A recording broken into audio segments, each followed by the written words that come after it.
question number 12 of exercise 2.2. The value of this determinant is minus 6. In part A, the determinant given is D, E, F, G, H, I, A, B, C. Now we want to convert this determinant into the form of given determinant because we know the value of this determinant is minus 6. So we convert this determinant into this form, and for doing this I have applied this row operation on this determinant, and after this row operation the effect on A part is that D, E, F, A, B, C, G, H, I. What I have done, I have interchanged row 3 and row 2. But if you have noticed, the given determinant has row 1 of A, B and C. But here row 2 is A, B and C. So we need to interchange again row 1 and row 2, and due to that interchange I have multiplied again determinant by minus 1.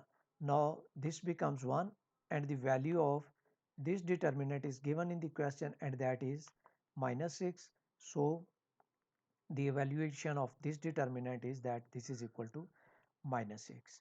Now we have to convert this determinant into the given determinant.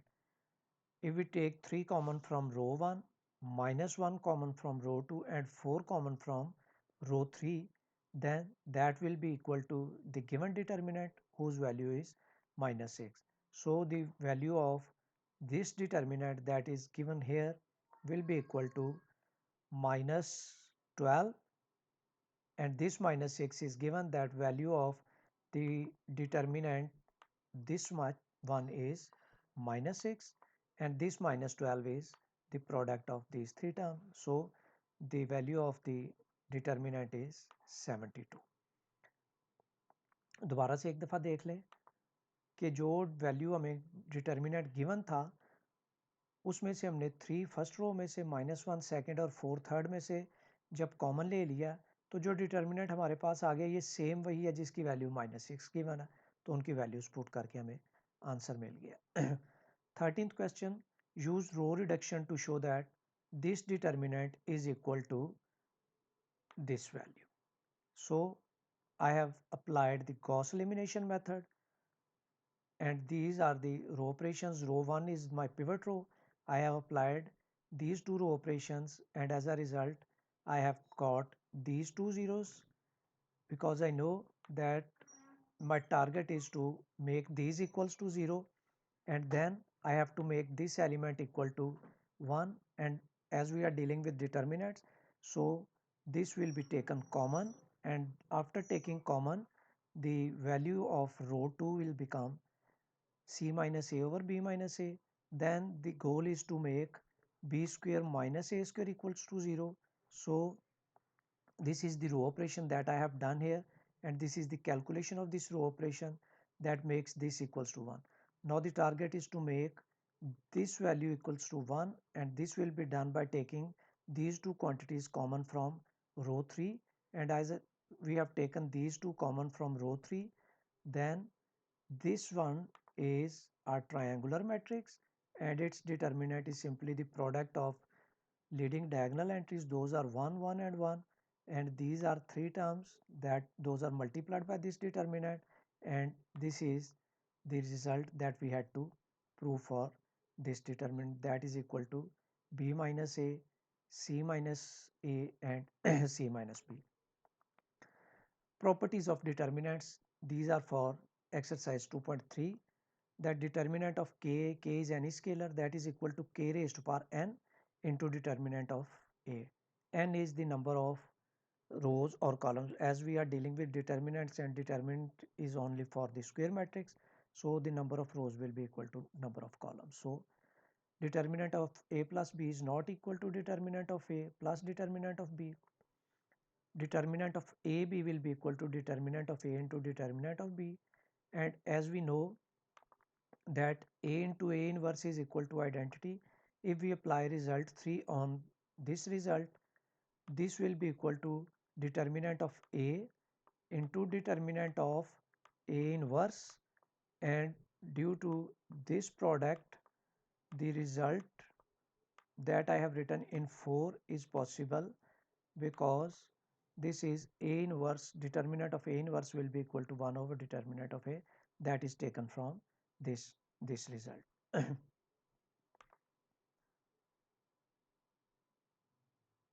Here we have calculated the Ka and k raised to power n into determinant of A. A is given, K is given.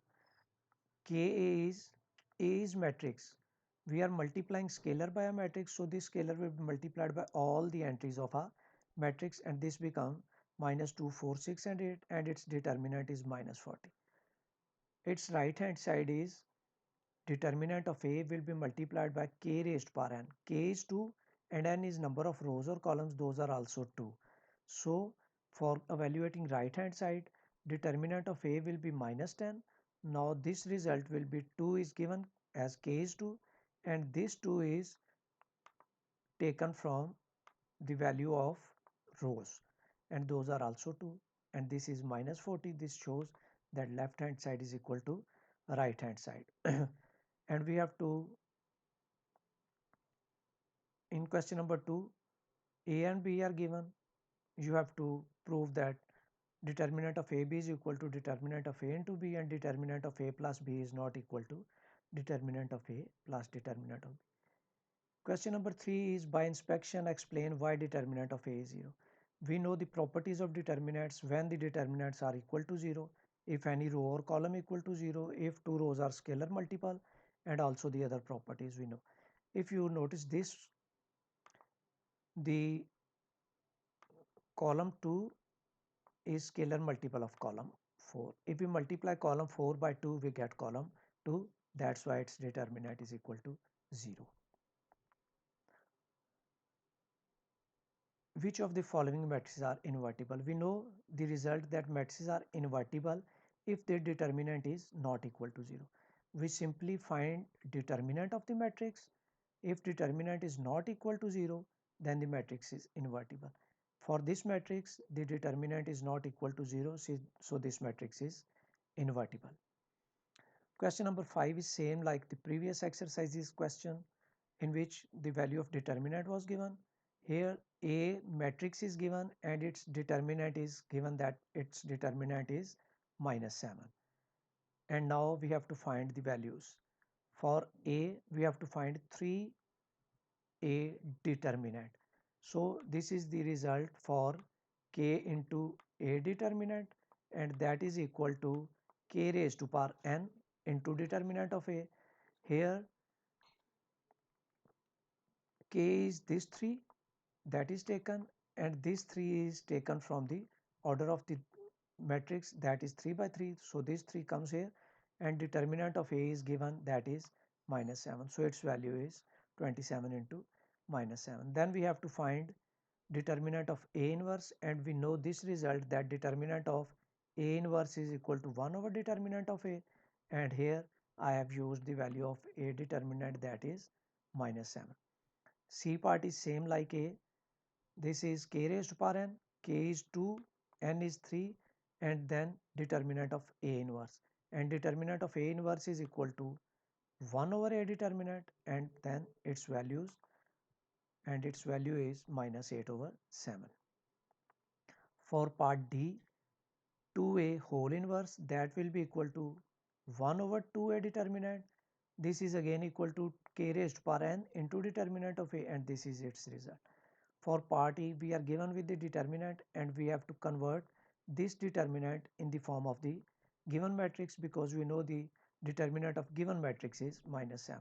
So applying the, first I have taken its transpose, and after transpose I have done this row operation, and after this row operation, this determinant is equal to the given matrix whose determinant is minus 7. So the value of this determinant is equal to 7.